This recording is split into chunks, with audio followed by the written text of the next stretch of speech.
Sejak tahun 1830, Aljazair telah diduduki oleh Perancis. Seorang gubernur jenderal ditugaskan untuk mengatur pemerintahan di daerah-daerah yang hanya meliputi daerah pantai saja. Gubernur jenderal tersebut langsung menjalankan perintah dari Menteri Peperangan di Inggris, di Paris. Ketika dinasti Orleans jatuh dan digantikan oleh pemerintah Republik II pada 1848, pemerintah militer di Aljazair diganti dengan pemerintah yang sesuai dengan keadaan metropolis, misalnya didirikan departemen-departemen dan komuni-komuni. Kemudian pada zaman Kekaisaran II, jabatan gubernur jenderal diganti oleh menteri prefek dan prefek. Ketika Perancis menghadapi krisis 1870 yang disebabkan karena daerah utara diduduki oleh tentara Prusia, pemerintah mengumumkan Undang-Undang Kremix yang memberikan kewarganegaraan Perancis kepada penduduk Yahudi di Aljazair. Hak tersebut secara teoritis diperluas kepada orang-orang Islam, tetapi hanya sedikit dari mereka yang menggunakannya, karena disertai syarat bahwa mereka harus melepaskan kesetiaannya terhadap undang-undang Islam. Undang-undang Kremix tersebut berusaha mengikat minoritas Yahudi pada pihak kolonial Prancis. Pada masa pemerintahan Republik Prancis III, kekuasaan gubernur jenderal tidak pasti. Kadang-kadang dibatasi sekali oleh menteri di Prancis. Namun, setelah menginjak abad ke-20, kekuasaannya sangat besar dan ia sangat bertanggung jawab terhadap pembuatan undang-undang. Semua orang Islam dianggap sebagai orang taklukan Prancis. Hal tersebut dibuktikan pada tahun 1903. Walaupun beberapa orang Aljazair telah mengganti agamanya menjadi Katolik Roma, namun mereka tidak diakui sebagai orang Prancis. Setelah Perang Dunia I berakhir, pada tahun 1919, banyak orang Prancis memandang Aljazair sebagai bagian integrasi dari Prancis. Semua penduduk kulit putih, entah dari mana asalnya pun mendiam di Aljazair, memperoleh kewarganegaraan negara Prancis karena dianggap telah berjasa pada waktu Perang Dunia I. Clemenceau akan memberikan hak tersebut kepada golongan elit Islam. Perekonomian Aljazair berdasarkan pertanian memiliki masalah kepemilikan tanah yang baru muncul sejak Prancis menduduki daerah tersebut.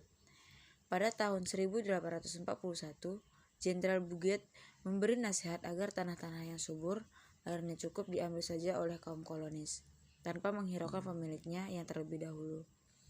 Orang Eropa yang datang sebagai koloni di Aljazair berasal dari berbagai macam tingkat. Ada yang bekas tentara, spekulan-spekulan, pengikut tokoh-tokoh politik, pelarian dari Elzas, Lotharingen, karena sejak tahun 1871 daerah tersebut masuk wilayah Jerman, petani-petani, usahawan-usahawan, pedagang-pedagang, dan juga para pelayan. Pada umumnya, orang Perancis yang berusaha dalam bidang pertanian memiliki tanah-tanah yang subur yang terletak di tepi pantai dan mengusahakan pertanian dengan metode-metode modern.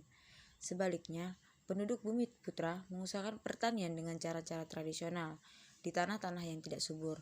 Banyak di antara mereka yang terpaksa bekerja pada petani-petani Eropa atau mencari pekerjaan ke Prancis.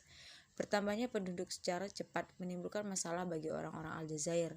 Mereka dihadapkan kepada dua pilihan, mati kelaparan atau melakukan pemberontakan untuk menguasai pemerintah dan merebut tanah-tanah subur dari orang-orang asing. Di Aljazair terdapat 3 tipe daerah. Yang pertama adalah Pull-for komunis, yaitu daerah yang mengikuti sistem di Prancis, diperintah oleh wali KTA yang dipilih oleh Dewan Kota dan mengatur sistem pemerintahan untuk penduduk Eropa. Yang kedua ada Mixed komunis, diperintah oleh orang yang ditunjuk oleh gubernur jenderal dan dibantu oleh sebuah dewan yang beranggotakan orang-orang Eropa dan Islam. Yang ketiga ada Native komunis, pemimpinnya seorang Islam yang dibantu oleh sebuah dewan yang beranggotakan bangsawan dan pemerintahan Islam dan memerintah daerah Islam. Setelah 1871, terdapat orang Prancis dari Aljazair duduk sebagai wakil di Chamber of Deputies di Prancis. Pada tahun 1946, ketika koloni-koloni diubah menjadi daerah seberang lautan, Aljazair tidak terkena peraturan tersebut karena telah dianggap sebagai bagian atau provinsi metropolitan Prancis dengan catatan hanya sebatas daerah Aljazair bagian utara. Dalam pemerintahan di Aljazair, kekuatan tertinggi semula dipegang oleh gubernur jenderal dibantu oleh dewan konsulatif yang terdiri atas 5 orang dan superior council.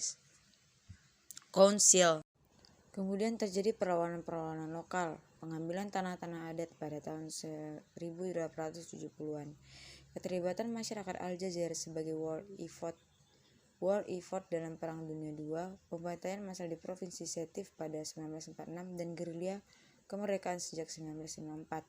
Mayoritas penduduk Aljazair memilih merdeka dari Prancis dalam sebuah referendum pada 1 Juli 1962.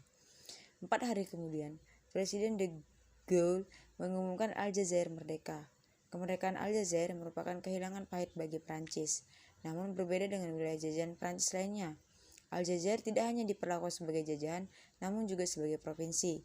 Selain itu, Aljazair secara signifikan menopang produksi pertanian Prancis, khususnya untuk produk gandum, zaitun, sitrus, tembakau. Sumber daya lain yang dieksploitasi adalah fosfat, minyak, dan biji besi. Sejumlah wine terbaik Prancis saat itu juga diimpor dari sana. Namun, Aljazair tetap kerdil. Industri tidak tumbuh. Diskriminasi dan kemiskinan adalah pengalaman keseharian warganya.